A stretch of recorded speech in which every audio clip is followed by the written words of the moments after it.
Hola, ¿qué tal? Les mando un saludo en este domingo, Día del Señor, esperando que cada uno de ustedes haya tenido un excelente domingo, compartiendo con los hermanos en las congregaciones diferentes, escuchando un excelente mensaje de sus pastores.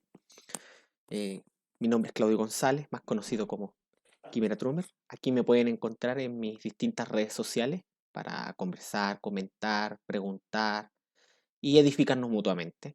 Em, Habiendo dicho eso, en el video que voy a grabar en este momento, aún no me atrevo a hacer un live porque mi computador no es muy, muy avanzado, entonces de repente se queda pegado. Entonces no sé si es una mezcla entre el equipo arcaico que tengo más la señal de internet que produce que a veces cuando estoy participando de algún live ocurran algunos problemas en que se queda pegada la imagen y todo eso. Entonces yo grabo mis programas y después los subo una vez que termino de grabarlo. Como dije anteriormente, me distraje estoy medio disperso a veces.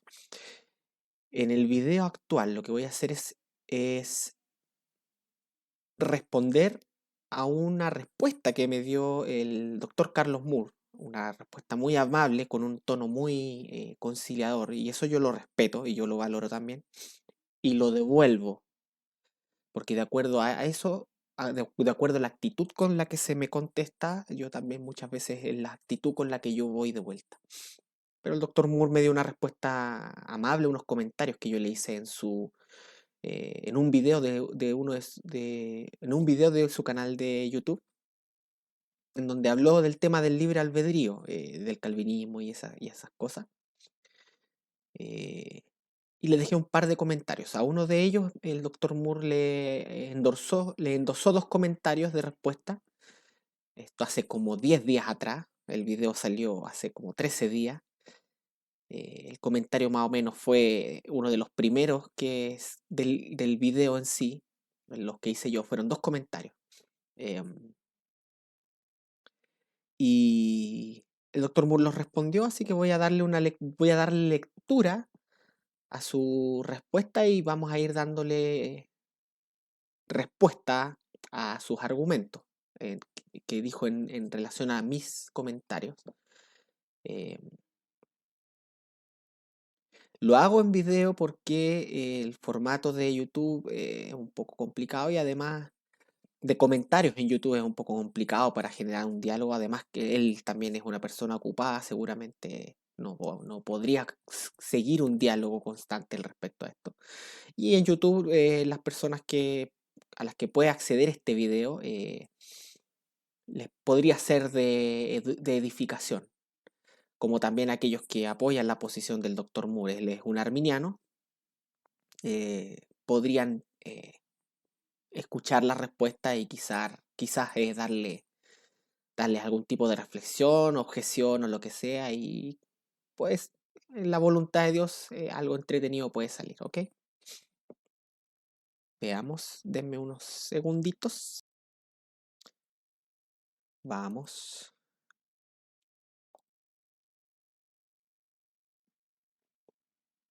Ok. Primero hice dos comentarios. Posiblemente se ponga un poco lento el video en algunos momentos, me empieza a ver como robot, pero el audio se va a mantener igual. Hice dos comentarios en la caja de comentarios de este video del Dr. Moore. Dr. Moore respondió dos veces a este comentario.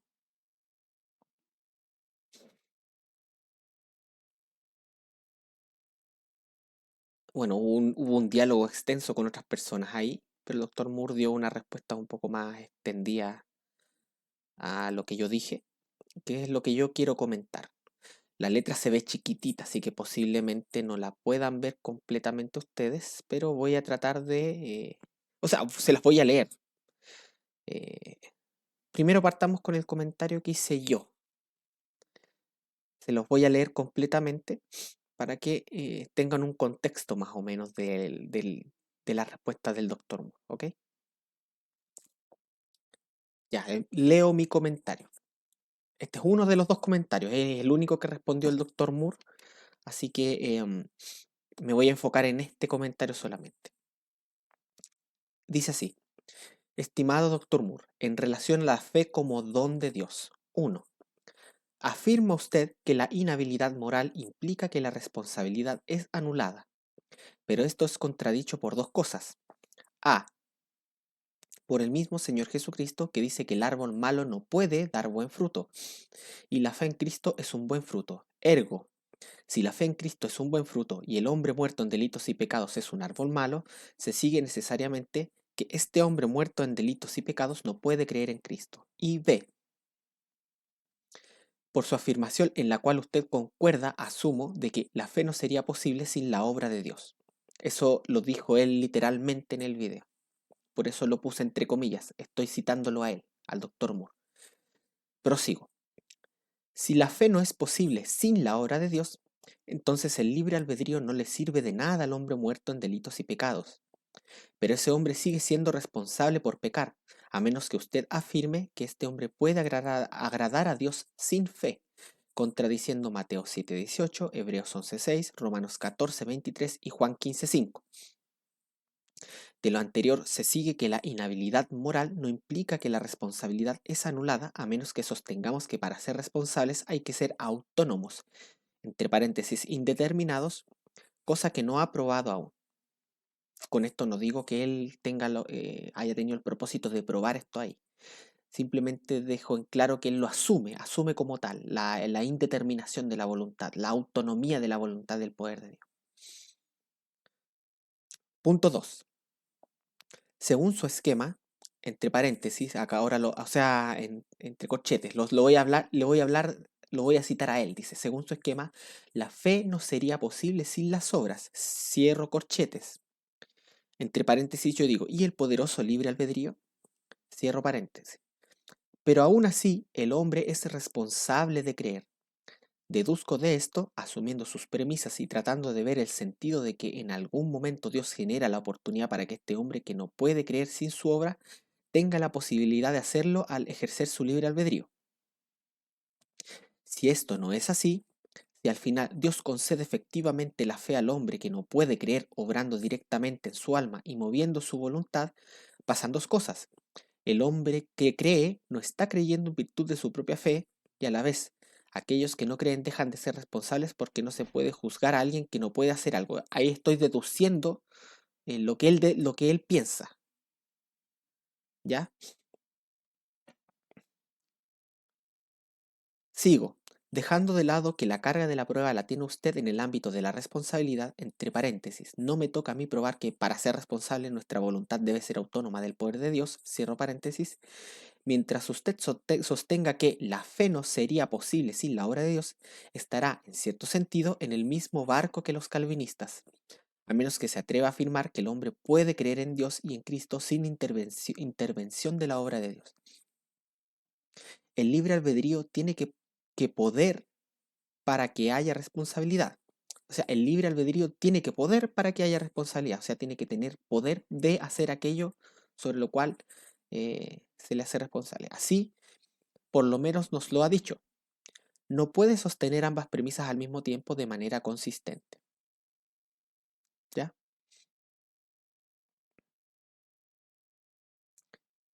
Por mi parte, afirmo que la fe en Cristo nos es concedida por Dios. Esto es lo que literalmente nos dice Filipenses 1:29, porque a vosotros os es concedido a causa de Cristo no solo que creáis en Él. Llamo la atención al hecho de que lo que se nos concede es el creer en Cristo y no meramente la posibilidad de creer en Él o la potencialidad, dejada al ejercicio autónomo del libre albedrío, de creer en Él. Es el acto de creer en Cristo lo que se nos concede por gracia de parte de Dios. Conceder, en el griego, está relacionado con gracia. Ekariste es la palabra que sale en el texto griego de Filipenses 1:29.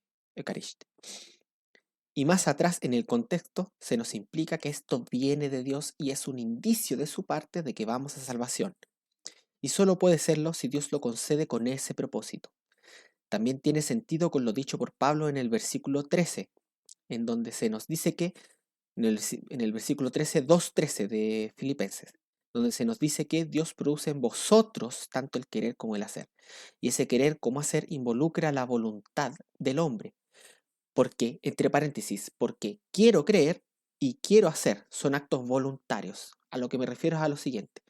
El versículo 13 de Filipenses 2 nos dice que Dios produce en vosotros tanto el querer como el hacer. Ese querer como ese hacer, involucran ejercicios voluntarios.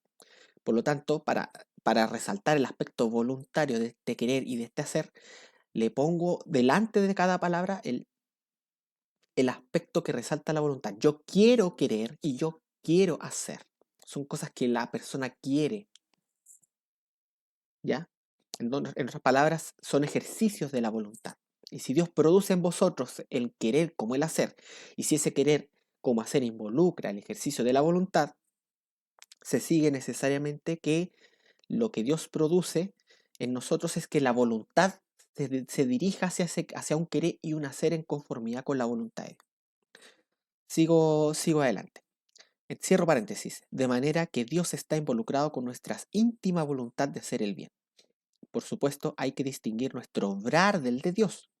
Dios produce, nosotros en consecuencia obramos. En otras palabras, Dios es el que causa y nosotros somos el efecto. Si Dios produce que nosotros hagamos buenas obras, nosotros como efecto vamos a hacer buenas obras.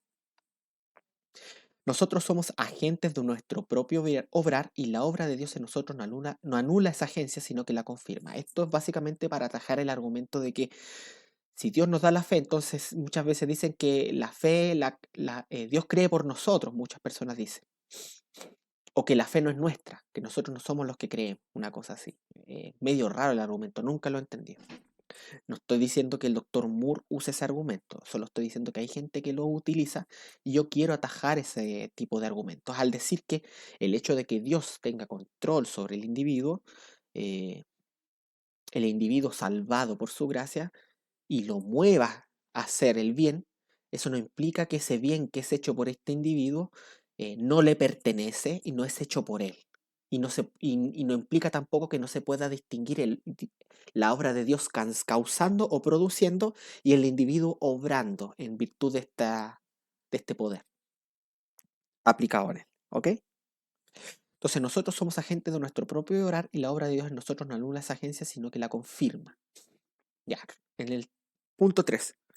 El doctor Moore nos lleva a Romanos 4 para establecer su punto.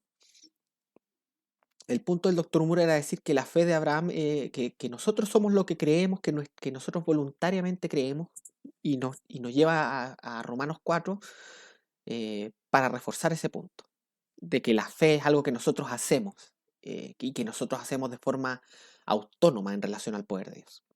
Entonces el punto 3 dice, nos lleva el doctor Moore a Romanos 4 para establecer su punto.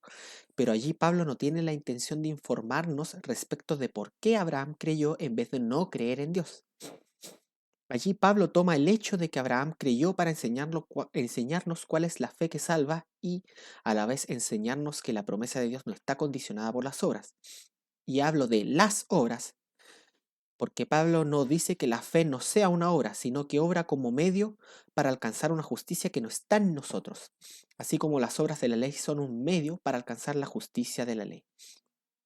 La comparación obras-fe no es un contraste entre lo que es una obra y lo que no es una obra, sino un contraste entre medios para alcanzar la justicia. O somos justificados mediante las obras de la ley o somos justificados mediante la fe en Jesucristo. Pero el punto relevante es que Romanos 4 nada tiene que ver con el asunto de si la fe es o no un don de Dios. El contexto es otro, porque el doctor Moore afirma que la fe no es un don de Dios. Y tiene que ser así, porque si la fe es algo que el hombre hace de manera autónoma, entonces no es algo que Dios le conceda al hombre, sino es algo que el hombre hace por sí mismo, siendo él la causa última y final de su acto. No puede ser en la posición del doctor Moore, no puede ser entendido de otra manera. El hombre tiene que ser la causa final y última de sus propios actos para que realmente se afirme que en realidad el hombre es libre, según el entendimiento del libre albedrío libertario. Si Dios concede el don de la fe al hombre, me refiero al acto de creer en Cristo, entonces ese acto de creer en Cristo por necesidad no es un acto libre.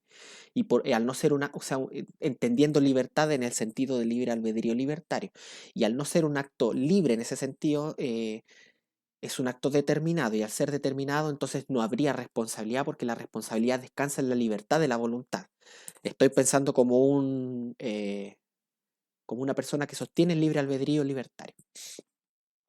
Ya, termino mi respuesta. Dice, así como nos aconseja amablemente a los calvinistas que nos saquemos nuestros lentes, le doy amablemente el mismo consejo. No lea la Biblia con unos lentes que le hagan ver cosas que no están allí. Que Dios me haya dado fe en Cristo es una fuente inagotable de paz, aún más cuando la fe que me concedió es mantenida por su omnipotencia. Primera de Pedro 1.5. Ante esto, bueno, no solamente él me comentó, sino que me comentó un par de personas y estuvimos intercambiando respuestas. Ya, y acá me responde el doctor Moore. No sé cómo se va a ver en el video, posiblemente se vea muy pequeña la letra. De todas maneras voy a estar leyendo el comentario y a la vez también les voy a dejar en la caja de descripción del video, les voy a dejar el link al video en particular que estoy comentando para que ustedes cuando vayan a los comentarios vean y puedan leer por sí mismos el comentario, ¿ok? Ya, el hermano comienza diciendo, hola hermano, Dios te bendiga. Disculpa que ando ocupado con mil cosas y no tengo mucho tiempo para dialogar, pero respondo tu mensaje. Le agradezco al doctor Moore por haber respondido y darse el tiempo de responder, porque obviamente nosotros tenemos muchas otras cosas que hacer durante nuestros días. Algunos trabajamos, tenemos que cuidar a nuestros hijos, tenemos que estudiar a otras personas.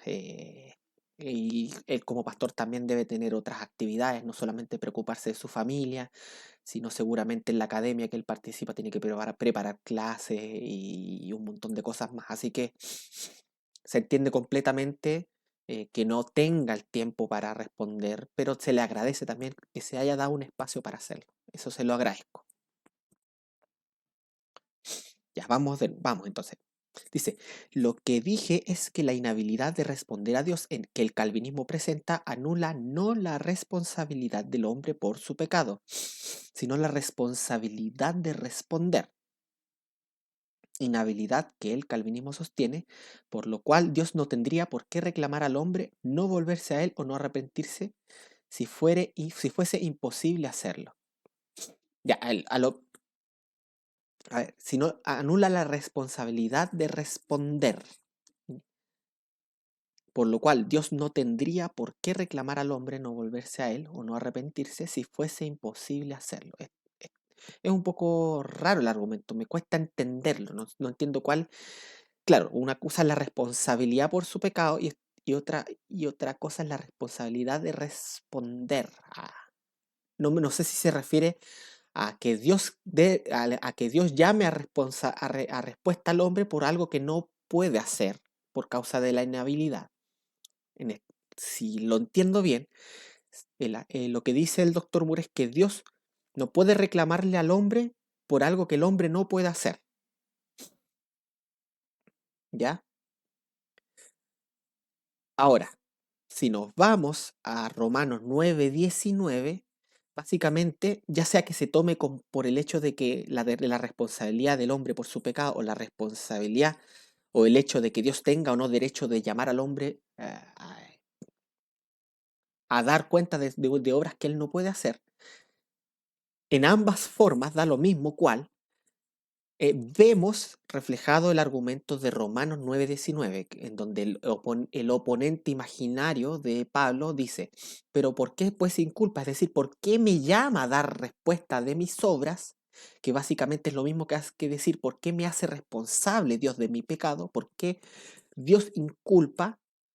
Porque ¿quién ha resistido su voluntad? Básicamente el Romanos 9:19 engloba la objeción que vemos aquí del doctor Moore. Romanos 9:19 básicamente está diciendo, el oponente imaginario al que Pablo le replica, está diciendo, ¿por qué Dios me llama a dar cuenta de una obra que Él me manda hacer si finalmente Él, por su misma omnipotencia, ha determinado aquella que yo no pueda hacerlo? Porque ¿quién ha resistido su voluntad? Y la respuesta de Pablo más antes, hombre, ¿quién eres tú para que alterques con Dios? Y dirá el vaso al que lo formó, ¿por qué me has hecho así? Pablo diría, ¿y por qué Dios no puede llamar a responder a una persona por algo que Dios no le concedió que hiciera? En el contexto de Romanos 9 es un poco más fuerte porque el contexto tiene en vista el endurecer, es decir, Dios hace literalmente algo que impide que Faraón, en el contexto, obedezca el mandamiento que Dios mismo le da por medio de Moisés, que es liberar al pueblo de Israel. Y aún así lo hace responsable, porque en el contexto Dios lo castiga a Faraón, lo inculpa, y en virtud de eso le manda las plagas por algo que Dios mismo impide que él haga, es decir, obedecer el mandamiento, porque el texto dice claramente que Dios endureció el corazón de Faraón. Ahora, da lo mismo cómo entendamos este endurecer, ya sea que lo entendamos como que Dios lo dejó para que se endureciera, el asunto es el mismo. El hecho es que Dios deliberadamente endureció el corazón de Faraón con el objetivo de que Faraón no obedeciera el mandamiento. Y de ahí el autor pregunta, el objetor pregunta, pero ¿por qué entonces inculpó a Faraón si al final nadie puede resistirse a la voluntad de Dios y la voluntad de Dios, y si la voluntad de Dios era que se endureciera, porque todo al que quiere endurecer endurece, si la voluntad de Dios era que se endureciera y nadie puede resistirse a la voluntad de Dios, entonces ¿por qué le hace responsable de su pecado? Y Pablo responde, más antes, hombre, ¿quién eres tú para que alterques con Dios? En otras palabras, la objeción cuestiona la potestad de Dios, cuestiona el derecho que Dios tiene a hacer con la masa lo que quiera. A ti te puede parecer tirano, te puede parecer un montón de cosas, pero la creación le pertenece a Dios y Dios puede obrar en ella como Él lo desee. Esa es la deducción clara del, del, de la sección en sí. Y esa sería la respuesta que Pablo daría al doctor Moore en este aspecto. Eh, ok, pero también podríamos decir que Faraón, al endurecerse y no querer dejar libre al pueblo de Israel, estaba haciendo algo que él quería hacer. No es algo que él no quería hacer. Él no quería él quería no liberar al pueblo de Israel. Era un acto voluntario de su parte, aunque no era un acto libre. Era un acto determinado también, obviamente por causa de Dios, pero también determinado por el contexto en el que Faraón se encontraba, porque la voluntad, como yo le he dicho muchas veces, no obra fuera del contexto en el que existe. Ok, em, vamos a seguir respondiendo, pero denme un minutito. Ya, sigamos. Ya, sigamos. Dice, seguimos leyendo al doctor Moore. Después nos dice, ¿qué tiene que ver que el Señor Jesucristo dice que el árbol malo no puede dar buen fruto con el tema? Jesús está hablando de discernir a los falsos maestros por sus frutos. La fe salvífica no se trata de un fruto, sino de una condición que Dios pide del hombre para recibir su salvación. El hombre muerto en delitos y pecados sí puede creer en Cristo, porque eso mismo lo dice Dios en su palabra. El Evangelio es un mensaje fiel y digno de ser recibido por todos, un mensaje que llama a todos los hombres a arrepentirse y creer. Vamos por partes. Dice, ¿qué tiene que ver que el Señor Jesucristo dice que el árbol malo no puede dar buen fruto con el tema? Jesús está hablando de discernir los falsos maestros por sus frutos. En el mismo libro de Mateo, cuando se habla de los frutos, no se habla solamente de los falsos maestros, sino que también se habla del producto de la acción del hombre en sí. Vamos por parte. Mira, Mateo 3 del 8 al 10, Juan el Bautista dice, haced pues frutos dignos de arrepentimiento. Y no penséis decir dentro de vosotros mismos, a Abraham tenemos por padre, porque yo os digo que Dios puede levantar hijos de Abraham aún de las piedras. Y ya también el hacha está puesta a la raíz de los árboles. Por lo tanto, todo árbol que no da buen fruto es cortado y echado al fuego. Básicamente, Juan el Bautista está haciendo lo mismo que hace Jesús cuando habla de que por sus frutos lo conoceréis. Está comparando a los hombres que iban a bautizarse con árboles y a las obras de ellos con frutos. ¿Ya? todo árbol que no da buen fruto no es un buen árbol, porque da mal fruto y es cortado y echado en el fuego, ¿ya? Y estamos en Mateo, por lo tanto en Mateo podemos entender que el fruto, la imagen del fruto y el árbol tiene que ver con el hombre y el producto de su actuar voluntario, de su acción voluntaria, y que incluye el hablar la verdad. Por eso el Señor Jesús utiliza la imagen del árbol y los frutos para hablar de los falsos maestros. El fruto es lo que sale, el fruto es lo que sale de su corazón, de su boca. La falsa enseñanza dan mal fruto, ¿ya? Pero también las obras son frutos. Haced frutos dignos de arrepentimiento, dice Juan. En el Mateo 12:13 dice, o hacer el árbol bueno y su fruto bueno, o hacer el árbol malo y su fruto malo, porque por el fruto se conoce el árbol. O sea, es un principio natural de la escritura. La condición del árbol eh, da como evidencia un fruto en armonía con la condición del árbol desde que lo produce, ¿ya? Si el árbol es malo, el fruto va a ser malo. Si el árbol es bueno, el fruto va a ser bueno. Si el árbol es malo, no puede dar buen fruto. Un árbol malo no puede dar buen fruto y un árbol bueno no puede dar buen fruto. Y esto también lo podemos ver en la parábola del sembrador. Todos conocemos esta parábola, ¿ya? Y la semilla depende del terreno en el que caiga, es el fruto que da. La que cayó en buena tierra, dice, pero la que cayó en buena tierra dio fruto. ¿Cuál a 100, cuál a 70, cuál a 30 por uno? Las demás cayeron en mala tierra y no dieron buen fruto, dieron mal fruto.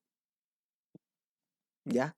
La idea detrás de todos estos pasajes es que el estado ontoético del hombre tiñe el fruto que emana de él. Si el hombre es malo, el fruto que va a dar es malo. Si el hombre es bueno, el fruto que va a dar es bueno. ¿Ya? Pero esto es un principio que en la Biblia también se enseña en otras partes. Por ejemplo, Santiago, cuando dice, bienaventurado el varón que soporta la tentación, porque cuando haya resistido la prueba, recibirá la corona de vida que Dios ha prometido a los que le aman. Cuando alguno es tentado, no diga que es tentado de parte de Dios, porque Dios no puede ser tentado por el mal, ni él tienta a nadie, sino que cada uno es tentado cuando de su propia concupiscencia es atraído y seducido. Hay una concupiscencia previa. Y esa concupiscencia incita el movimiento de la voluntad. No es que la voluntad se mueva por sí sola y se mueva con independencia de, sino que el hombre, en tanto su constitución ético-moral, va a dar como fruto una acción acorde a la misma.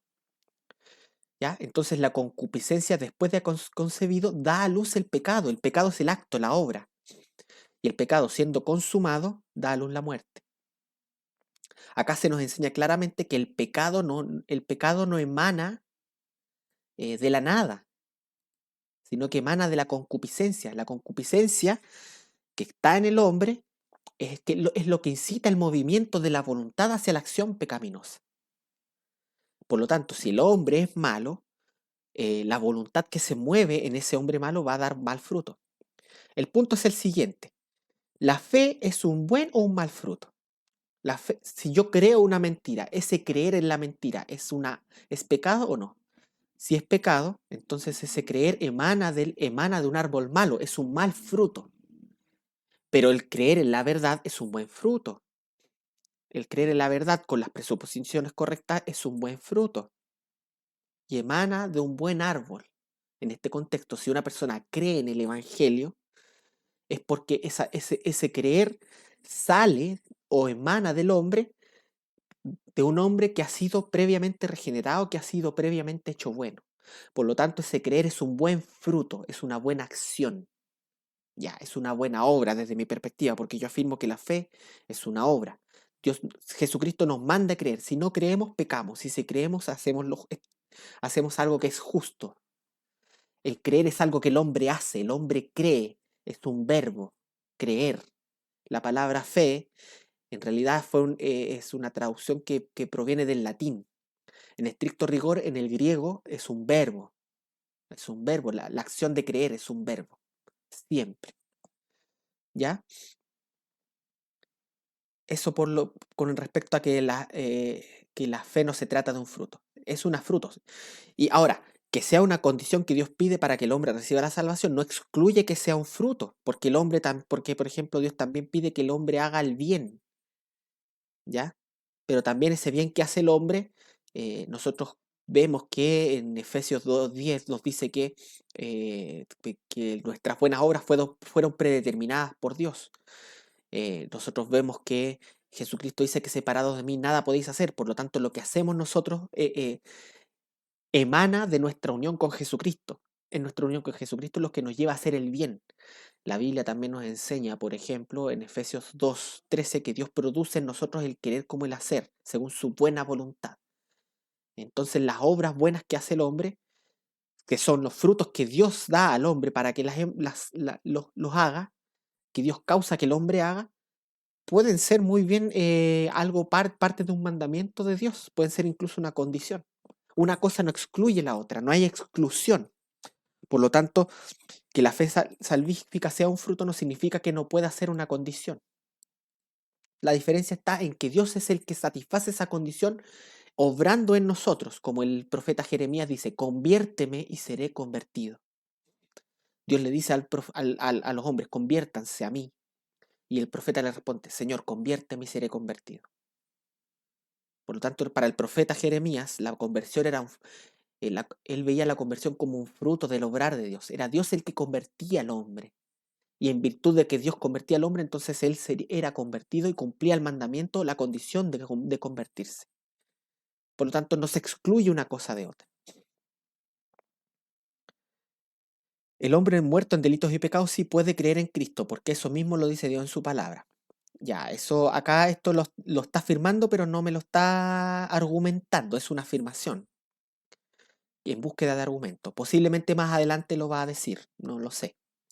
Dice, punto y coma, el Evangelio es un mensaje fiel y digno de ser recibido por todos, un mensaje que llama a todos los hombres a arrepentirse y creer. Estoy totalmente de acuerdo con el pastor en esto, lo que no implica que mi posición esté excluida, porque mi posición, el llamado a arrepentirse y creer es un medio que Dios utiliza para llamar a los elegidos a la salvación. ¿Ok? Seguimos, lo que pasa es que me entró una llamada, entonces tuve que pausar la grabación. Ya, seguimos. No es un asunto de que no creamos en una depravación total. O sea, el doctor, yo sé que los arminianos no creen en un tipo de depravación total, una especie de depravación total, dice. En eso estamos de acuerdo tanto calvinistas como los que no lo somos. No sé qué tan de acuerdo estaremos. O sea, ellos pueden postular como arminianos una especie de depravación total, pero obviamente no es la misma que la nuestra. O sea, quizá en algunos puntos podemos estar de acuerdo dentro de la conversación con respecto a la doctrina de la depravación total, pero hay unos puntos en que evidentemente no vamos a estar de acuerdo. Por ejemplo, nosotros como calvinistas, a la luz de la depravación total, afirmamos que el hombre está moralmente inhabilitado para hacer aquello que Dios demanda de él. Y ellos afirman que, por lo menos en el aspecto de creer o no creer, el hombre, a pesar de estar depravado en cierto sentido, a pesar de estar muerto en delitos y pecados en cierto sentido, sí hay un aspecto en el cual puede creer, puede creer en Cristo. Por lo tanto, no vamos a estar de acuerdo. O sea, ahí hay una diferencia esencial. Para nosotros la depravación total determina, en términos de habilidad moral, lo que el hombre puede hacer o no puede hacer.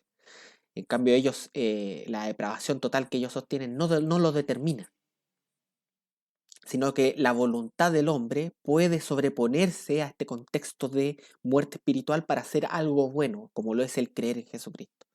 Entonces, no es que estemos de acuerdo 100%, podremos estar quizá de acuerdo en un 90%,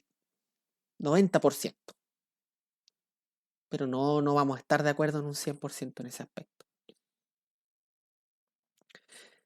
Es un asunto de la responsabilidad que el ser humano tiene de responder al llamado de Dios. Básicamente es eso, o sea, ellos para sostener que ellos implican que, que para que haya responsabilidad, la voluntad tiene que ser indeterminada, tiene que ser autónoma del poder de Dios. Si la voluntad no es autónoma, no es indeterminada del poder de Dios, entonces no hay responsabilidad. Ahora, esa es una premisa que ellos tienen que defender. Eh, Ellos tienen que defender la idea de que la responsabilidad descansa en el hecho de que la voluntad del hombre es un agente autónomo e indeterminado en relación al poder de Dios. Eh, no es,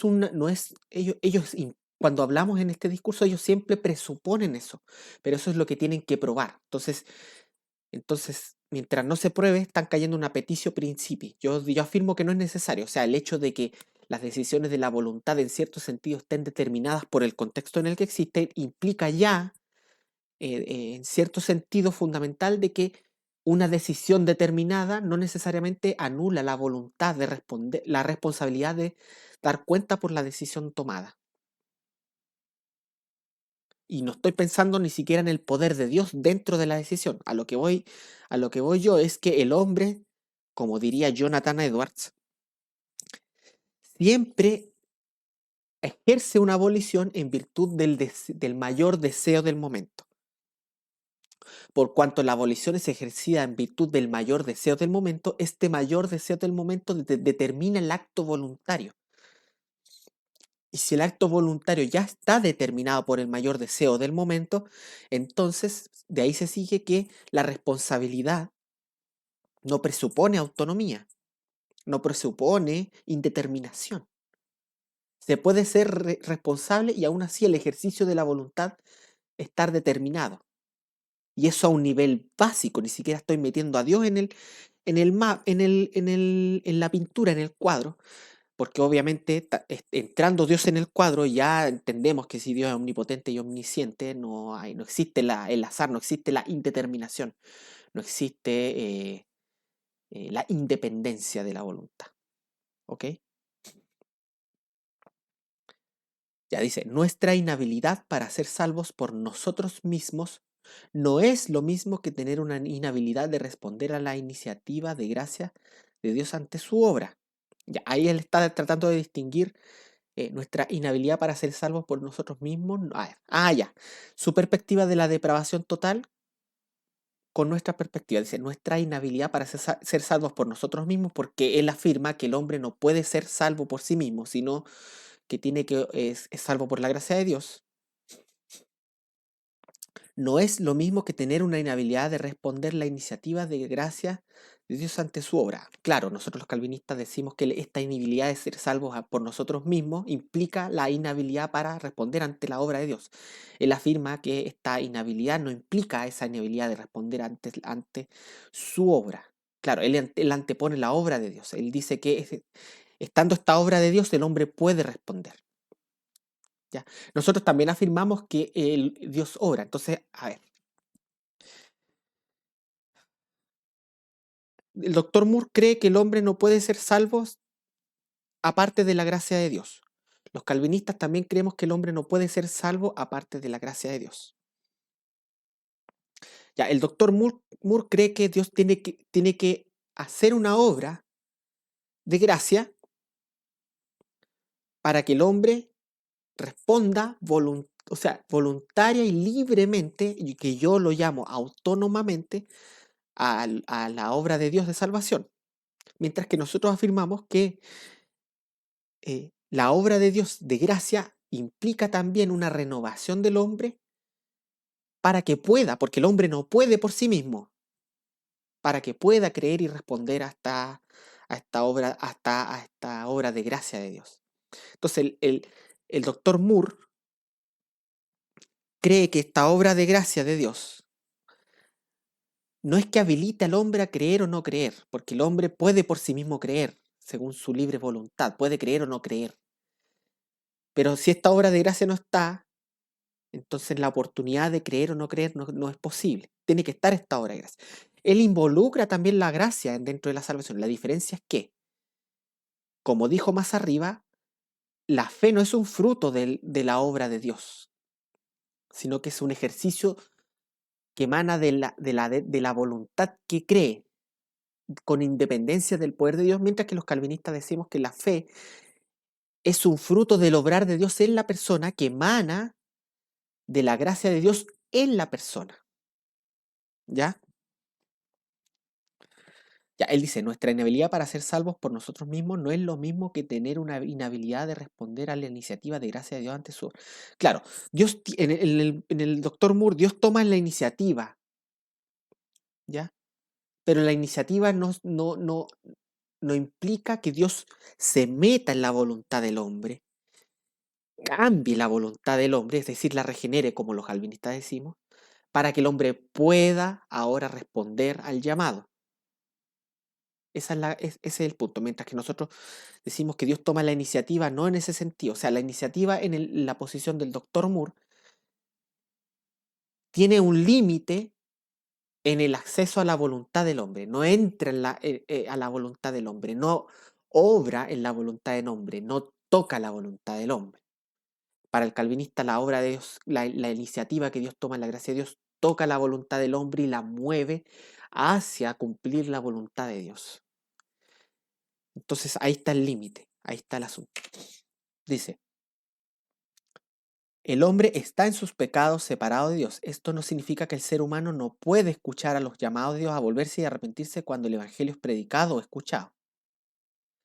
Ya, la obra de Dios se limita hasta el momento, en la perspectiva del Dr. Moore, al aspecto de la predicación.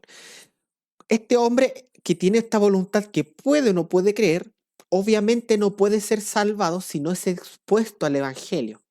Entonces la iniciativa que Dios obra a la luz de esto es la iniciativa de que el hombre sea expuesto al evangelio.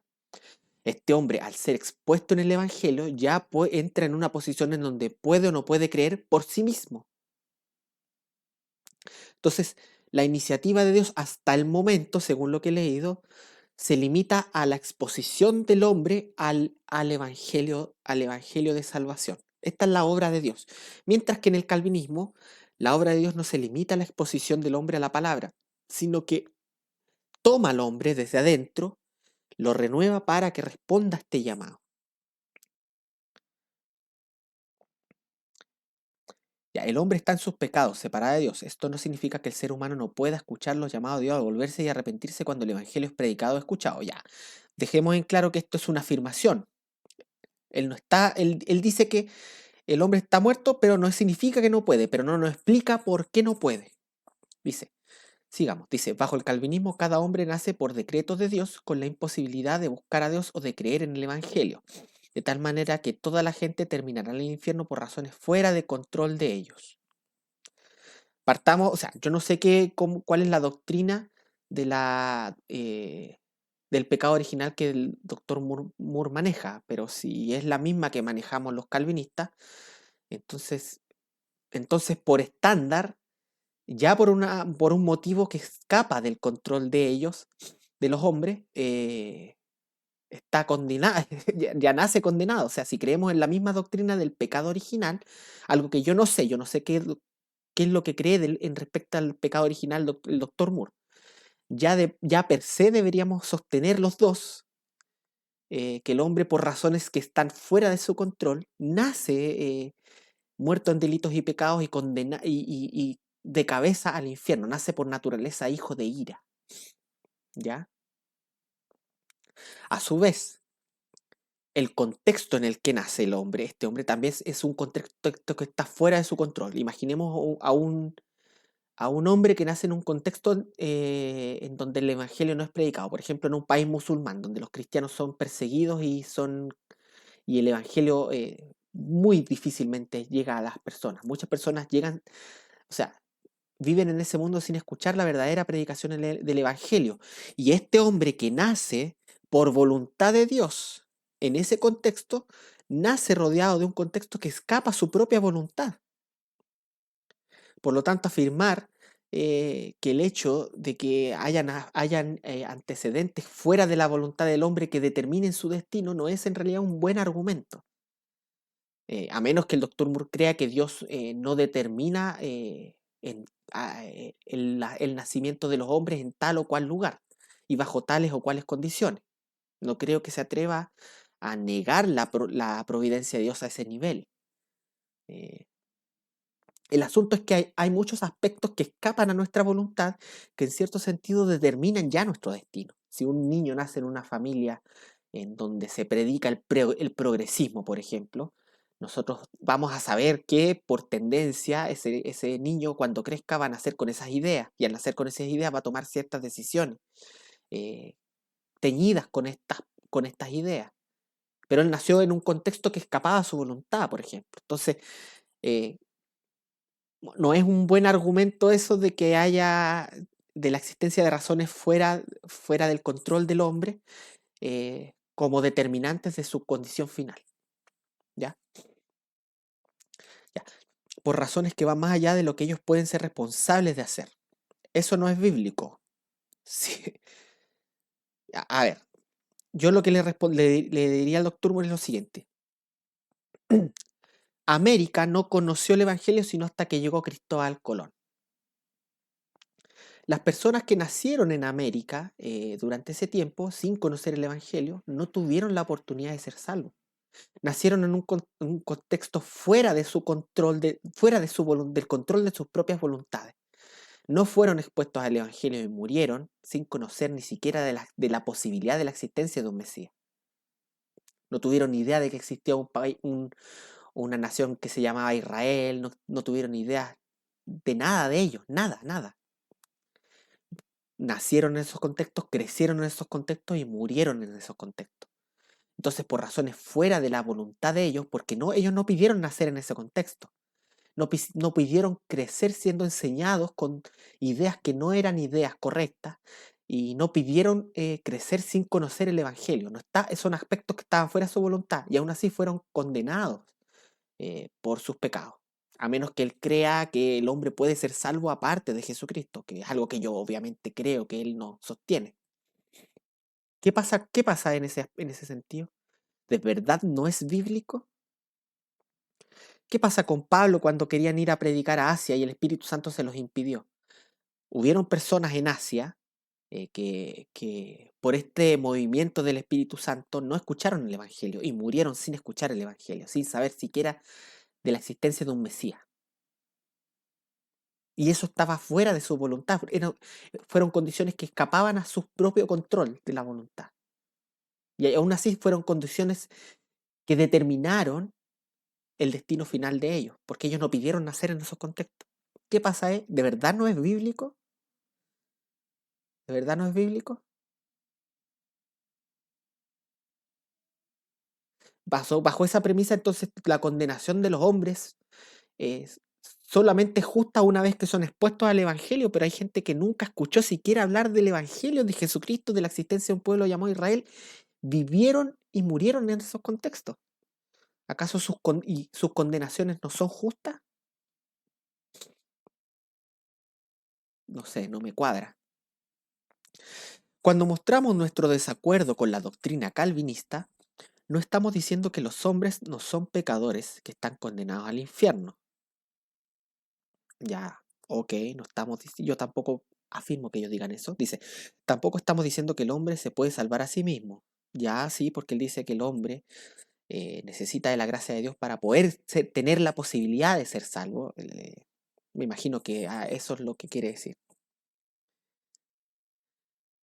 No estamos diciendo que no estamos diciendo que todos merecen ser salvos. Sí, yo tampoco estoy afirmando que ustedes crean eso. Estamos diciendo lo que Dios mismo dice. Uno, que fuimos creados para buscar a Dios. Estoy de acuerdo. Dos, que Dios nos llama a arrepentirnos y a volvernos a Él. Estoy de acuerdo en cierto sentido, porque eh, si a eso se refiere al Evangelio, entonces hay gente que nunca lo escuchó. Ellos solamente vieron la ira de Dios. Dicen que la ira de Dios se reveló desde el cielo. Y se le reveló a todos los hombres desde el cielo. Esos hombres que no tuvieron la oportunidad de ser expuestos al Evangelio, lo único que experimentaron fue el conocimiento de que había un Dios que estaba enojado con ellos. Porque la ira de Dios se revela a todos los hombres, enseñándonos que. eh, o sea, Romanos 1. La ira de Dios se revela a todo el hombre. Lo que ellos conocieron fue la ira de Dios, pero nunca fueron expuestos al Evangelio. Que Dios nos llama a arrepentirnos y volvernos a Él, claro, obviamente, pero volverse a Él, ¿en qué sentido? Ellos no conocieron el Evangelio. Haciendo buenas obras era la única forma en que ellos sabían que podían aplacar la ira de este Dios, pero sabemos que por obras nadie será salvo. 3. Que el ser humano es responsable por rechazar a Dios pudiendo haberse vuelto a Él. Todo esto es 100% bíblico, que el ser humano es responsable por rechazar a Dios. Yo diría que el hombre es responsable por rechazar a Dios, independientemente de que de que pueda volverse a Él o no. ¿Ya? Esto es lo que tiene que él probar. Esto todavía no lo prueba, esto lo está asumiendo. Esto lo está asumiendo. ¿Ya? Dice, los hombres, los hombres están esclavizados al pecado, pero aún esclavizados al pecado son responsables ante Dios, pudiendo confesar su esclavitud para volverse a aquel que puede. Ya. ¿Se dan cuenta? Él ata la responsabilidad al poder. Soy responsable porque puedo. Soy responsable porque puedo.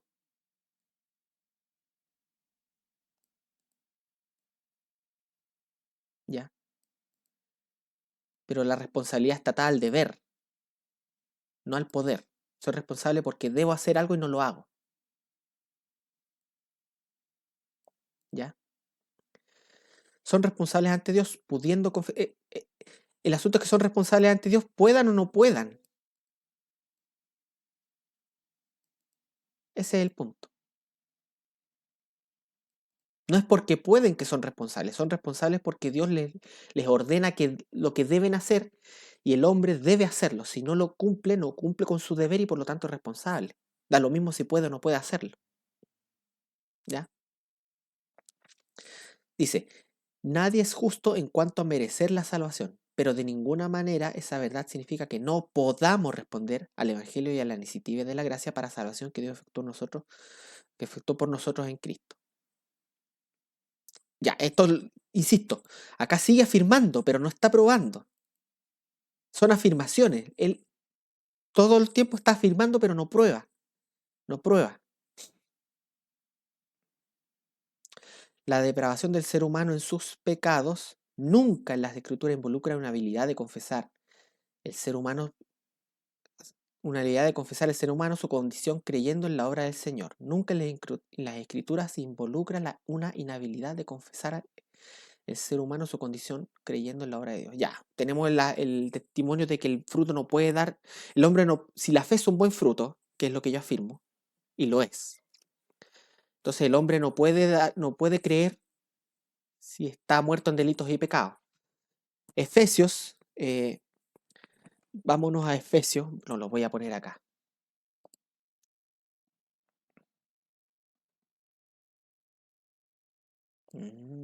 Vámonos a ver. Eh, Efesios 2, del 1 al 3. Vamos.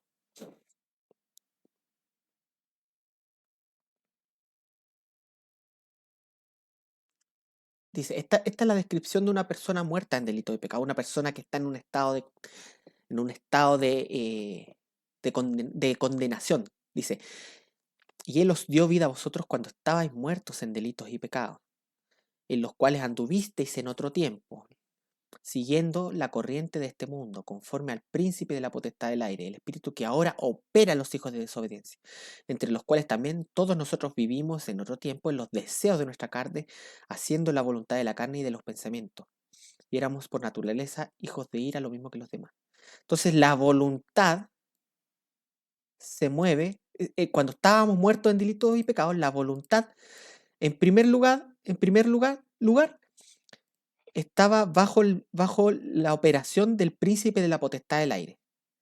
Este príncipe opera en los hijos de desobediencia y nosotros éramos hijos de desobediencia, por lo tanto nuestra voluntad eh, estaba bajo el control del espíritu del príncipe de la potestad del aire. La voluntad también estaba bajo el control de la carne y de los pensamientos. Nosotros hacíamos la voluntad de la carne y los pensamientos. La carne y los pensamientos dirigían nuestras voliciones. Nosotros por naturaleza, o sea, nosotros en relación a lo que nosotros éramos, en nosotros mismos éramos hijos de ira, ¿ya? Ahora, todas estas cosas debía superar la voluntad para poder hacer una cosa buena que es creer. En otras palabras, esta voluntad tenía que resucitar porque estaba muerta en delitos y pecados. Esta voluntad estaba bajo la operación del príncipe de la potestad del aire, porque dice que opera en los hijos de desobediencia. Recordemos que cuando Judas sale a traicionar al Señor, dice la Biblia que Satanás entró en él. Y los hijos de desobediencia están bajo la operación del príncipe de la potestad del aire. ¿Ya? Y esa voluntad también no responden, espera. Chuta. Y esa voluntad también estaba bajo los deseos de la carne y de los pensamientos. Todas esas cosas tenía que superar esta voluntad para poder hacer algo bueno, que es creer. Pero vemos acá que esta voluntad obraba en relación a todos estos aspectos. Ya estaba enterrada bajo todo este barro, por decirlo de alguna forma. Y Él os dio vida a vosotros. Esta voluntad está muerta. Nosotros estábamos muertos en delitos y pecados. Decir que la voluntad no está muerta es el error que cometieron los arminianos y que fue identificado por los cánones de Dort. Si uno lee los cánones de Dort, la acusación que ellos hacen hacia los arminianos es la siguiente, que los arminianos dicen que el hombre está muerto en delitos y pecados, pero hay un aspecto del hombre que no está muerto y esa es su voluntad.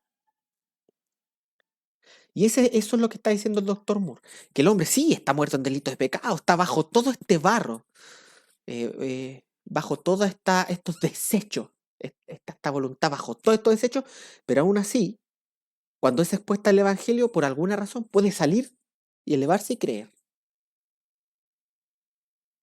No necesita que Dios le dé vida al hombre para que pueda creer, sino que por sí misma, al ser expuesta al Evangelio, llega al momento de la determinación en donde puede o no puede creer. Pero esta voluntad que está embarrada, está sepultada bajo todo este barro que está aquí, eh, yo la verdad es que veo muy difícil que crea. Ahora, esta voluntad existe en el hombre y este hombre está muerto en delitos y pecados, está muerto en delitos y pecados. Yo veo muy complicado eso.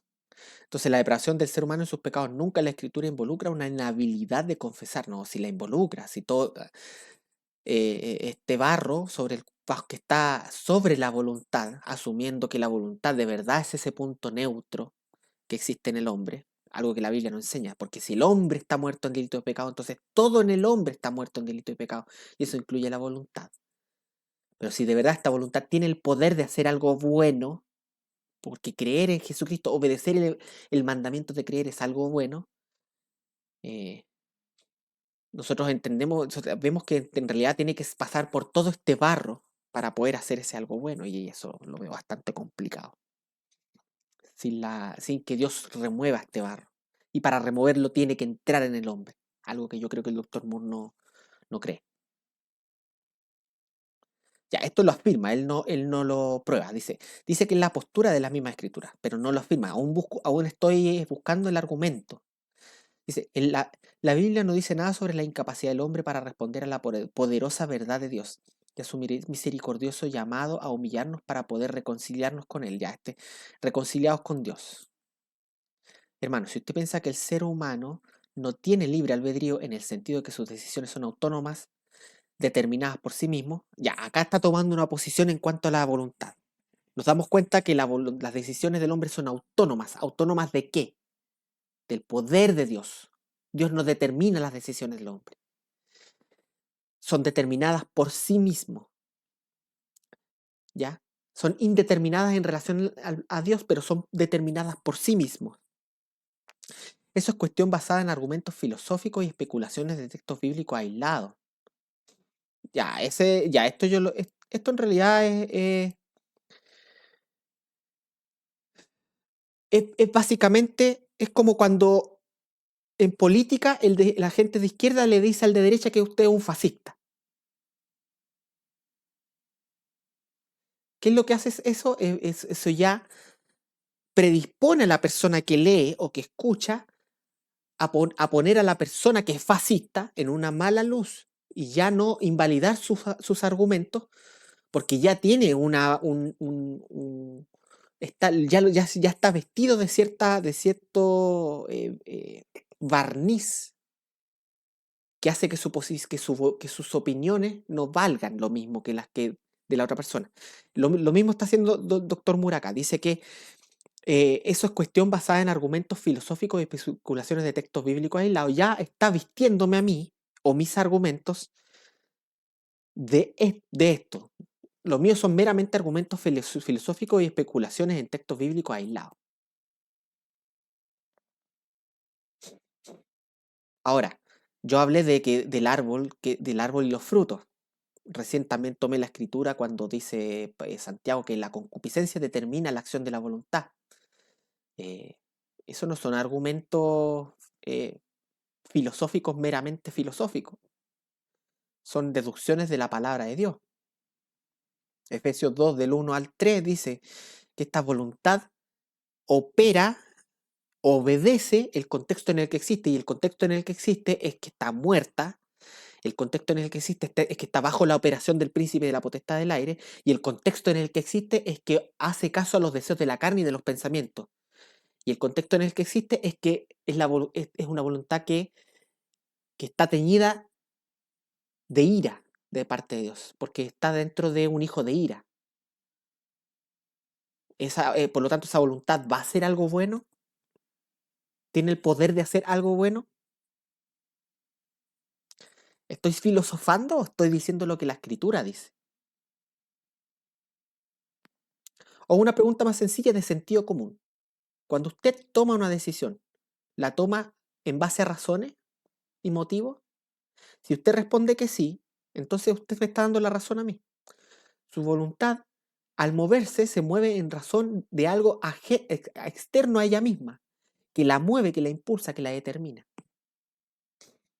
Cuando nosotros se nos dice, nosotros debemos obedecer por amor a Dios, es el amor de Dios lo que nos mueve a nosotros en el ejercicio de nuestra voluntad. El amor de Dios determina ya como motivación el ejercicio de la voluntad. ¿Es muy filosófico o especulativo lo que estoy diciendo? Porque la otra opción es que la voluntad se mueva por sí misma, sin motivos, sin razones, sin determinaciones. Y si esto es así, entonces esta es una voluntad azarosa. En primer lugar, las decisiones de esa voluntad son arbitrarias, porque si no tienen motivo de ser, si no están antecedidas por algo, entonces son decisiones arbitrarias, no tienen sentido. Ahora, una voluntad que está igualmente inclinada hacia A o B, si lo pensamos bien, no es una voluntad que decide, es una voluntad que está en un estado de parálisis. De parálisis. ¿No le ha pasado a usted que ante dos decisiones, por ejemplo, no sé, a ver, pensemos, aquí, puedo comerme un helado de chocolate o un helado de frutilla? Ay, no sé cuál decidir. Cuando tú dices no sé cuál decidir, tú lo que estás diciendo es que estás en una posición en donde las razones que inclinarían a la voluntad hacia un lado u otro no son suficientes como para tomar una decisión. Ahora, va a llegar un momento en que tú vas a tener motivos para inclinarte hacia una decisión más que hacia la otra. Y son esos motivos los que van a mover la voluntad, los que van a determinar la voluntad. No estoy especulando, no estoy filosofando, esto es sentido común. Las personas cuando toman decisiones, cuando ejercen volición, lo hacen en base a motivos, razones, gustos, convicciones, circunstancias, etcétera, etcétera, etcétera. No es filosofía, no es especulación.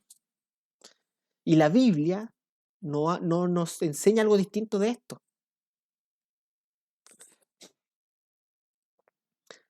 Ya, Pero dice, pero la relación de Dios con la humanidad es presentada siempre en la Escritura asumiendo el libre albedrío que Dios le ha otorgado al hombre. Ya, asumiendo, esto es una petición principi, begging the question, como dirían en inglés. La humanidad es presentada siempre en la Escritura no, no. Ya, yo acá me niego a aceptar esa premisa. Me niego a aceptarla. Yo le pediría al doctor Moore respetuosamente que me justifique bíblicamente esa premisa. Yo no voy a asumir el libre albedrío solo porque él lo dice. Yo, leyendo la misma Biblia que él lee, llego a una conclusión muy diferente. ¿Quién está poniéndose lente? ¿Quién está asumiendo, poniéndose el lente de los libres albedrío para leer en la escritura el libre albedrío? ¿Él o yo? Yo no voy a asumir esa premisa. Yo voy a exigir que se me pruebe esa premisa. Mientras no se me pruebe esa premisa, yo no voy a asumir que la Biblia, la escritura, asume el libre albedrío. Esa premisa yo exijo que se me pruebe por medio de las escrituras.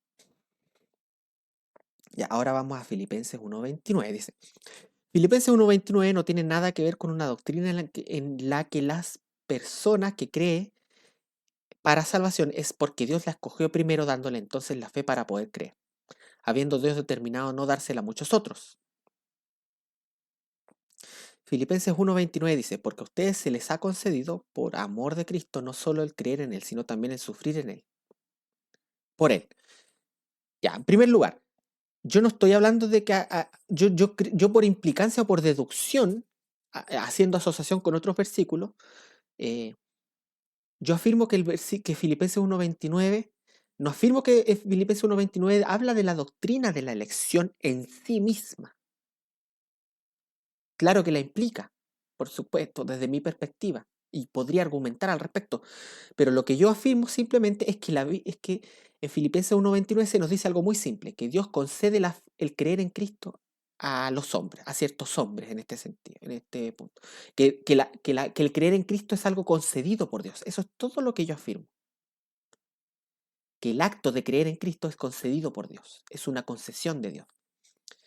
¿Ya? Dice Filipenses, porque a ustedes se les ha concedido, por amor de Cristo, no solo el creer en Él, sino también sufrir por Él. Ya, el verbo aoristo indicativo pasivo en tercera persona singular es chapión, ecariste, como dije antes, que viene del verbio charizomai, que significa dar el favor o la bondad de. Lo único que Pablo está diciendo es que se les ha dado la gracia, se les ha dado el favor o se les ha mostrado la bondad no solo de haber llegado a creer en Cristo, de haber llegado a creer, se les ha mostrado la bondad de haber llegado a creer en Cristo. A menos que en este haber llegado él involucre el aspecto de posibilidad, como que Dios les dio la posibilidad de, una vez ejercido su libre albedrío, crean en Cristo.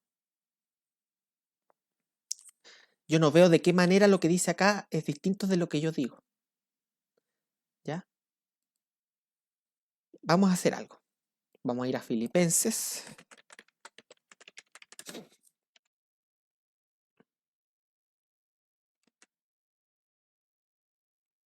Creo que es del 26 al 29. Vamos a ir al Logos Calogos. Acá lo tenía, mira.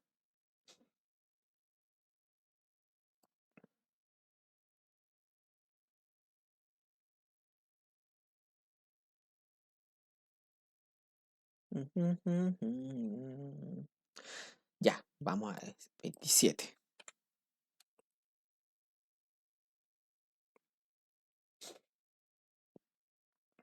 Ya.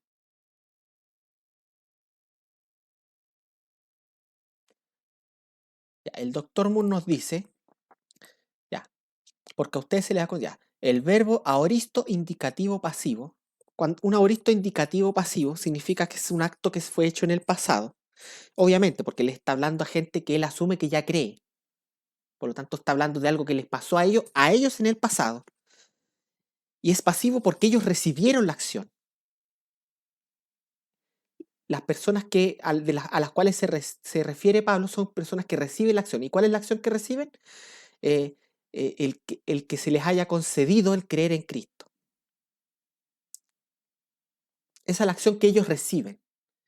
Se les concedió el creer en Cristo y se les concedió padecer por Cristo. Eso lo reciben de Dios. ¿Ya?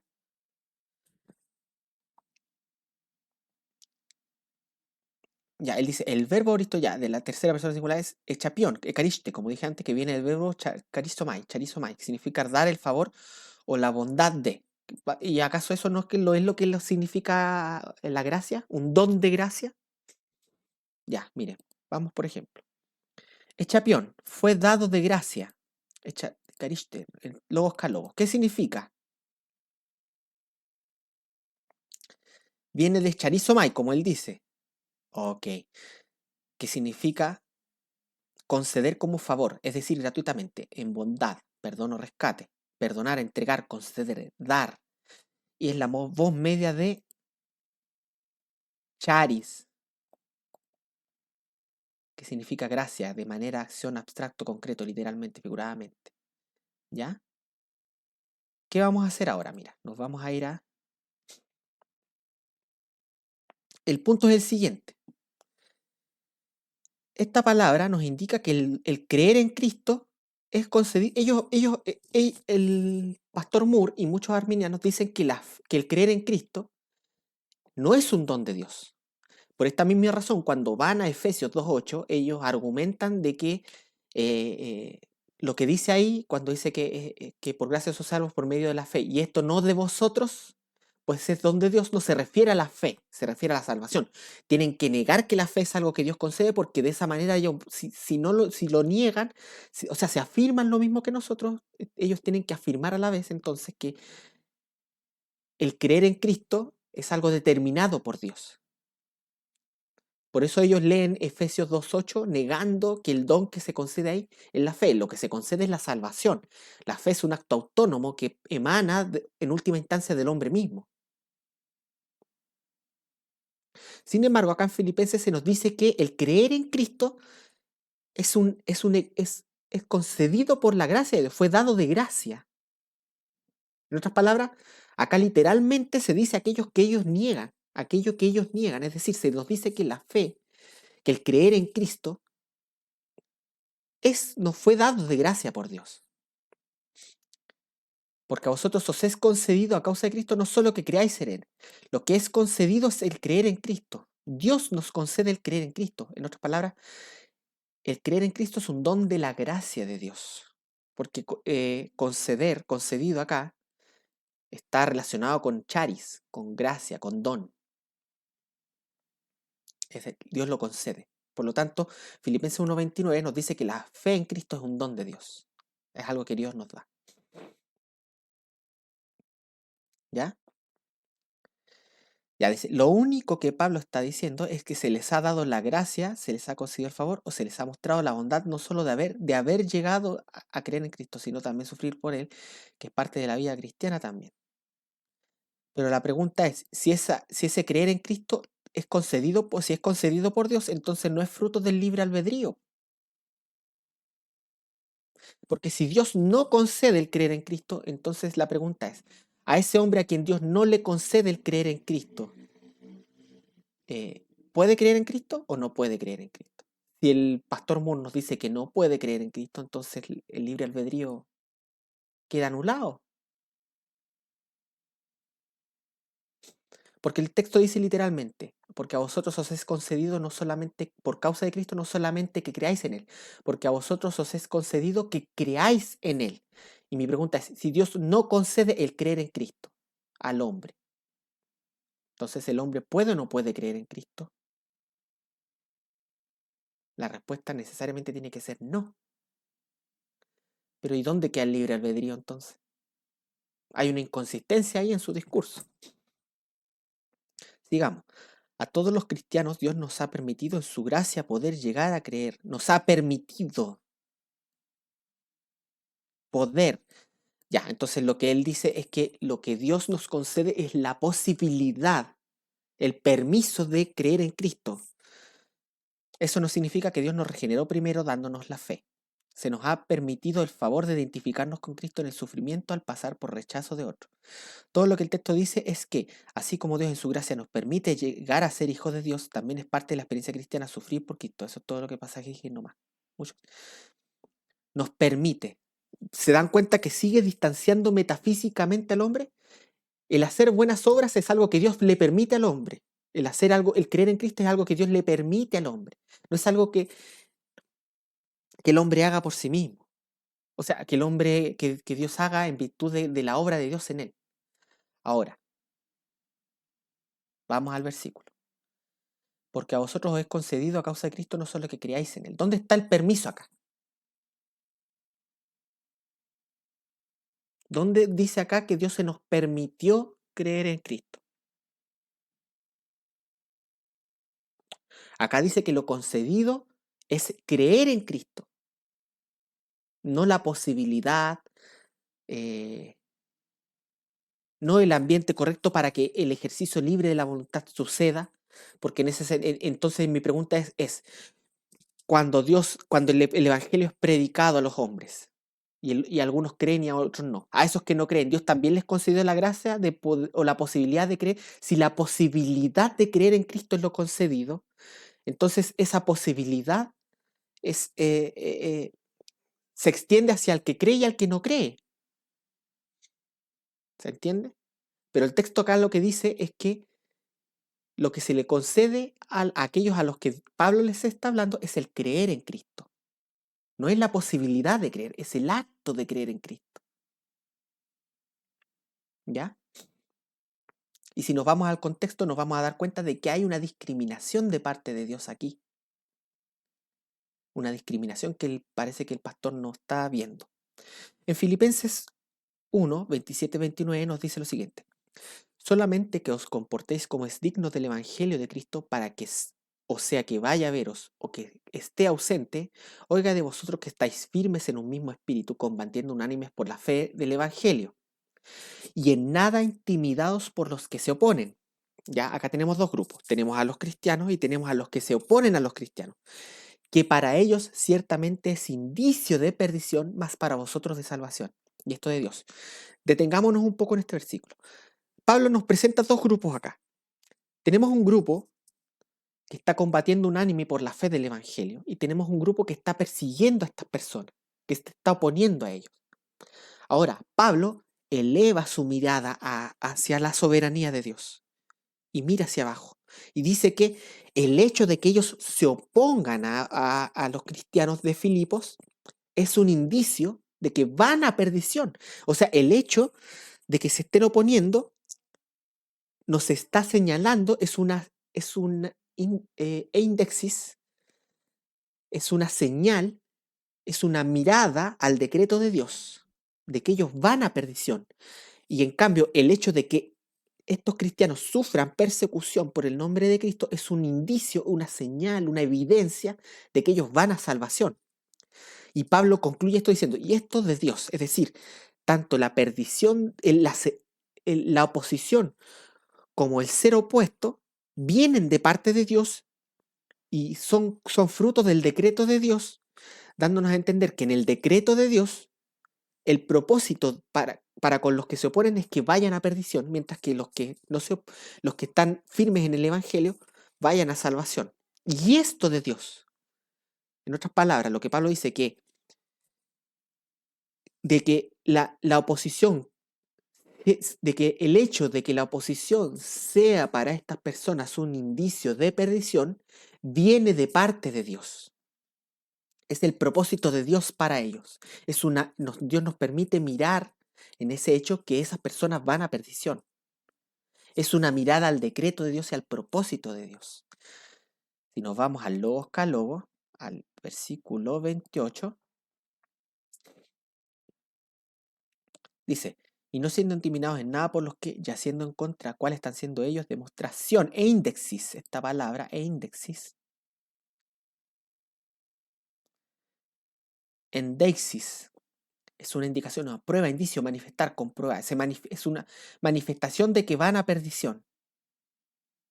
Y esto, dice acá, y esto de Dios, y esto de Dios. Es decir, esto esto está relacionado con el propósito de Dios. Y esto incluso dice, desde Dios, sale de Dios, apo, fuera de, es decir, sale de Dios. ¿Se dan cuenta? Lo que está diciendo acá es que el hecho de que ellos se opongan es un indicio de perdición que sale de Dios hacia ellos. Es parte del propósito de Dios. Es un indicio de Dios que sale de Dios y los señala a ellos como que van a perdición, porque viene de parte de Dios. En cambio, el hecho de recibir la persecución sale de Dios como una manifestación de que los que son perseguidos van a salvación. De esta misma manera, la fe sale de Dios como señal también de que vamos a salvación. El hecho de que nosotros creamos en Cristo es una evidencia que sale de Dios, del propósito de Dios, que nos indica que nosotros vamos a salvación. De la misma manera que aquellos que se oponen a lo que nosotros predicamos, para ellos es un indicio de perdición que sale de Dios. ¿Se entiende la idea? En otras palabras, Pablo eleva su visión a la soberanía de Dios y lee el hecho de ser perseguido y lee al persecutor a la luz de la soberanía de Dios. Y el hecho de que estos se opongan a los cristianos sale de Dios como un indicio de que estos van a perdición. Y el hecho de que el cristiano soporte la persecución sale de Dios como un indicio de que van a salvación. En otras palabras, tanto los unos como los otros están cumpliendo el decreto de Dios. De la misma manera, la fe que nos es concedida para creer en Cristo sale de Dios. Sale de Dios. Esto de Dios sale de Dios. Acá dice,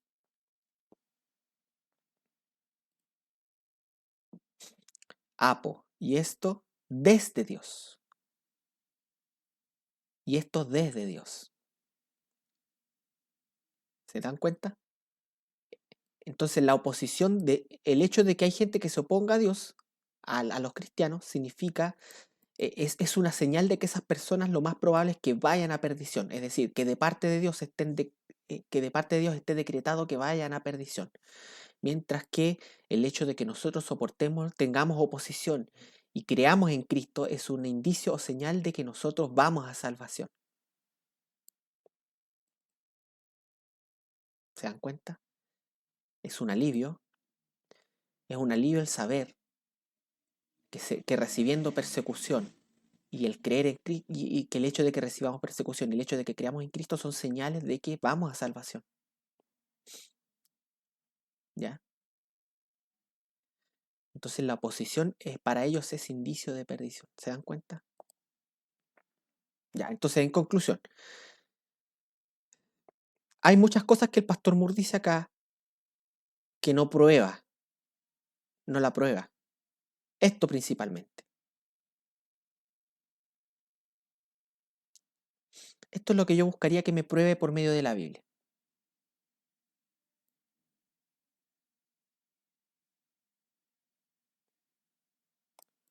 Esto quiero que me pruebe.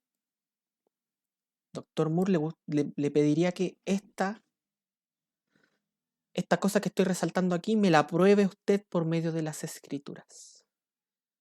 Cito, usted dice, pero la relación de Dios con la humanidad es presentada siempre en las escrituras asumiendo el libre albedrío que Dios le ha otorgado al hombre. Quiero que me pruebe eso con la escritura. Yo no me conformo con que esté asumido. Yo no voy a aceptar esa proposición si usted no me la prueba con la Biblia. Ya sea, y mire, no le estoy pidiendo una prueba explícita, ya sea implícita o explícitamente una prueba eh, clara de la existencia del libre albedrío libertario en la Escritura.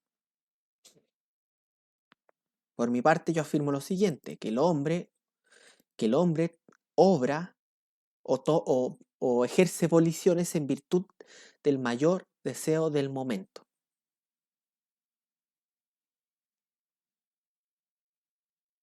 ¿Ya? Esa es mi posición, que el hombre obra en virtud del mayor deseo del momento. Cuando hablo del mayor deseo del momento, Hablo de aquel complejo de circunstancias, condiciones y condiciones que determinan el movimiento de la voluntad hacia un lado o hacia otro.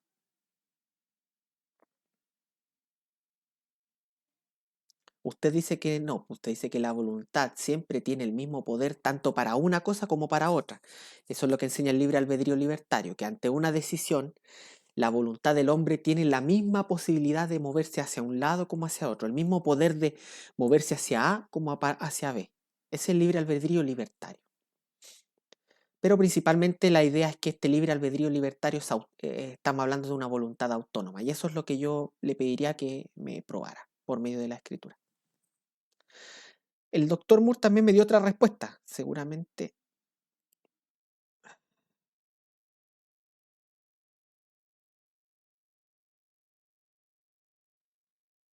Mira, esta otra respuesta muy larga, la voy a hacer en un segundo video. La voy a hacer en un segundo video. Va a estar muy interesante. Esto ya implica... Ay, ay, ay, yo no la había leído. No la había leído. Es larguita, me gusta. Pero acá hay más Biblia. Acá vamos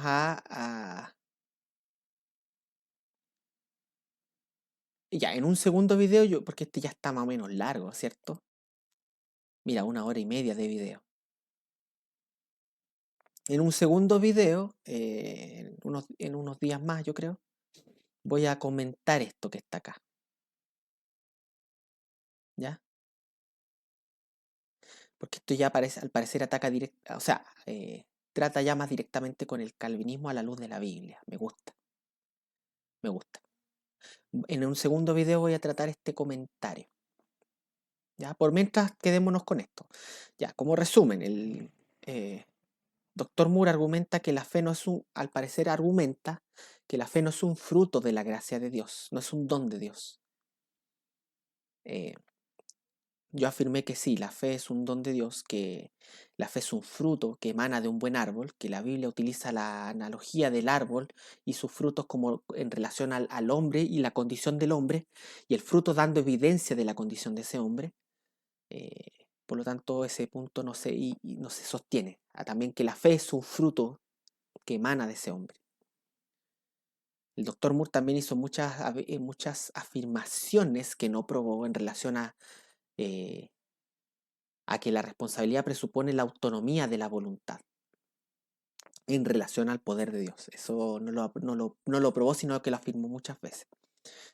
El doctor Moore también habló sobre Filipenses 1:29, dándonos a entender que en realidad lo que habla ahí es de la posibilidad de creer, cuando el texto dice literalmente que lo que se concede es el acto de creer, es el creer en Cristo lo que es concedido y no la posibilidad de ejercer la volición de creer en Cristo, que es básicamente lo que al parecer el doctor Moore sostiene. Y también, de paso, el Filipenses 1:29 nos enseña que el creer en Cristo es un don de la gracia de Dios y a la vez en contexto nos enseña que de parte de Dios, tanto el ser perseguido y el creer en Cristo como es una señal que nos indica que vamos a salvación, así como la oposición es señal de aquellos que se oponen, que van a perdición. Y esto viene de Dios, sale de Dios. Apo, sale de Dios, hacia afuera. Y esto desde Dios, viene de Dios, sale de Dios. En otras palabras, la soberanía de Dios se extiende hasta la oposición hacia el Evangelio. ¿Ok? Entonces, voy a dejar este comentario hasta aquí. Eh, el próximo comentario lo voy a hacer más adelante.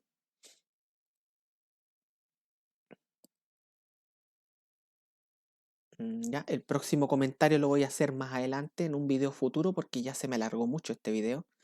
Ya vamos a llegar a la 1 hora y media.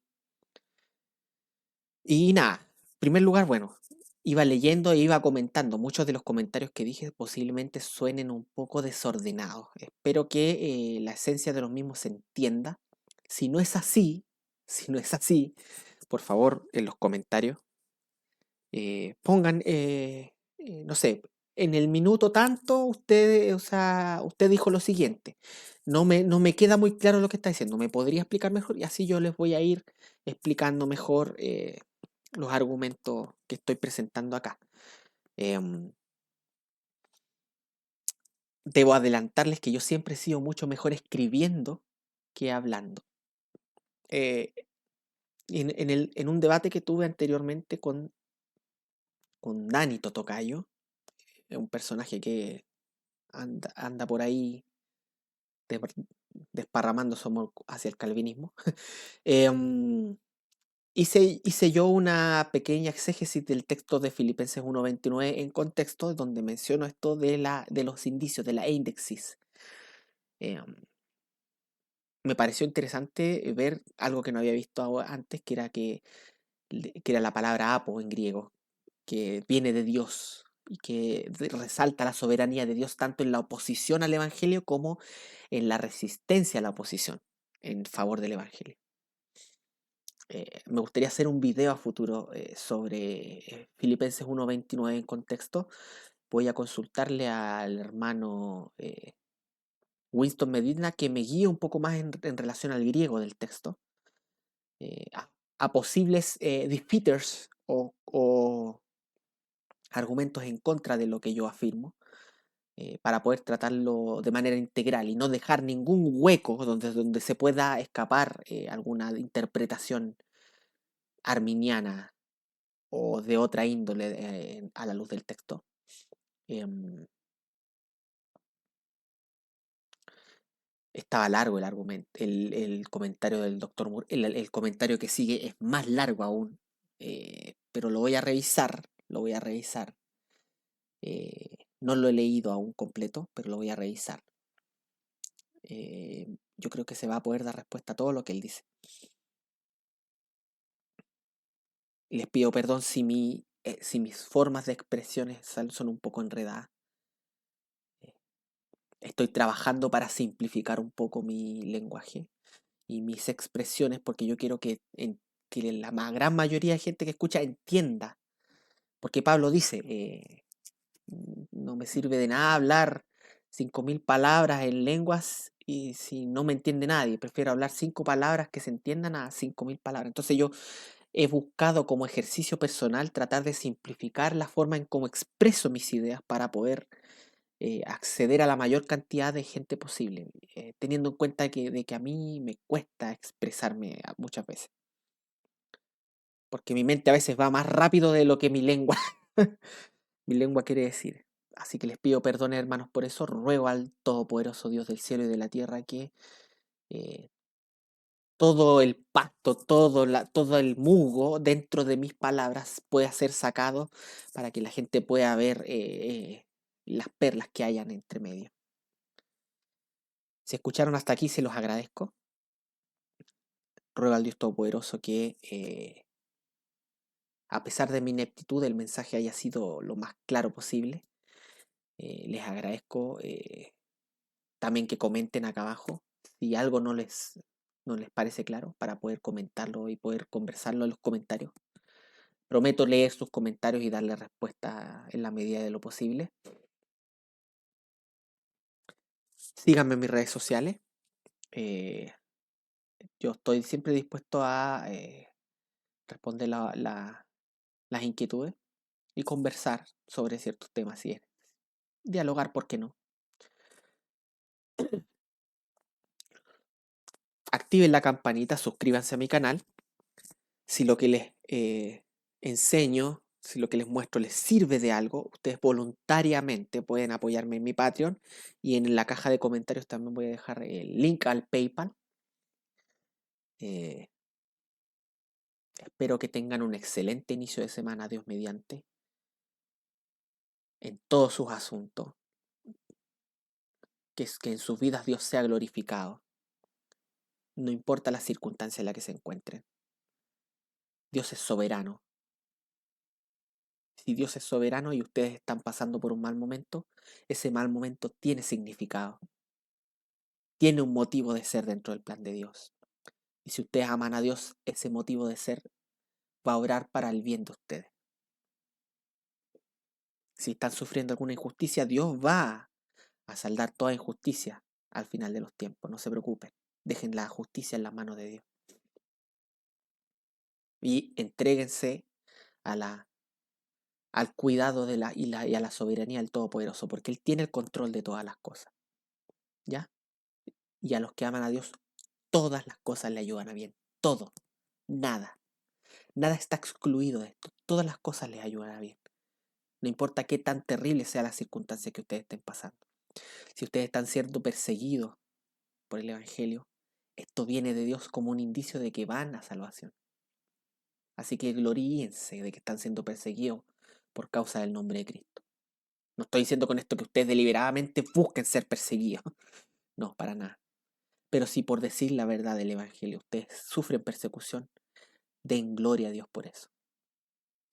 Si ustedes están sufriendo injusticia, encomiéndense al Todopoderoso y encomiéndenle la justicia al Todopoderoso. Tiene sentido todo lo malo que pueda pasar en nuestras vidas, a la luz de la soberanía y a la luz de la eternidad. Y cuando nosotros lleguemos a la presencia de Dios y Dios nos muestre, esta fue tu vida y estos son los por qué de lo que pasaste, nosotros vamos a estar ese día y vamos a decir, Dios tenía razón. Dios tuvo siempre razón en todo momento. Dios, eres muy sabio. Te glorifico, Dios, por tu sabiduría. Cada pieza del puzzle que es mi vida está puesta ahí por ti, por alguna razón y por algún sabio motivo. Y ahora que lo puedo ver, entiendo mejor y te doy la gloria a Todopoderoso Dios. Y me doy cuenta de que tú eres sabio en todo lo que haces. ¿Ok? Así que, para terminar, como siempre, seamos buenos bereanos, yendo a las escrituras para comprobar si estas cosas son así. Examinadlo todo, retened lo bueno y solideo gloria.